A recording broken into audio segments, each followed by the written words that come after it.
હાસોટ તાલુકાની પ્રાથમિક શાળા સાહોલમાં જીવન કૌશલ્ય આધારિત ધોરણ 6 થી 8નો બાળમેળો યોજાયો.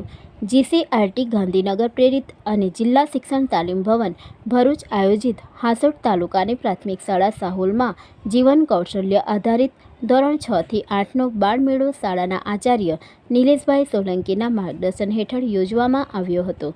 જેમાં બાળકોએ ફ્યુઝ બાંધવો, સ્ક્રૂ લગાવવો, કુકર બંધ કરવું, કિલ્લી લગાવવી, ટાયરનું પંચર રિપેર કરવું, હાથ ઉપર મહેંદી લગાવવી, વેસ્ટમાંથી બેસ્ટ બનાવવું, રંગોળી બનાવવી, ધ્વજવંદન બાંધવાની રીત, મેટ્રિક મેળા અંતર્ગત વિવિધ પ્રવૃત્તિઓ, આનંદ મેળા અંગે વસ્તુ સામગ્રી સ્ટોલ, મેદાન દોરાવવાની પ્રવૃત્તિઓ શાળા પરિવાર દ્વારા કરાવવામાં આવી હતી.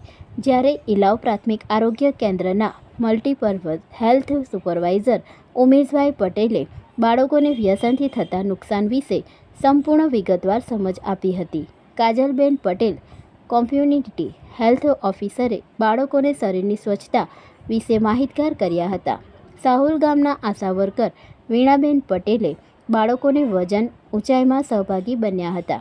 આચાર્ય નિલેશભાઈ સોલંકીએ પ્રાથમિક આરોગ્ય કેન્દ્ર ઇલાવના મેડિકલ ઓફિસર ડૉક્ટર વિધિ અડાજણિયાનો આ તબક્કે આભાર વ્યક્ત કર્યો હતો.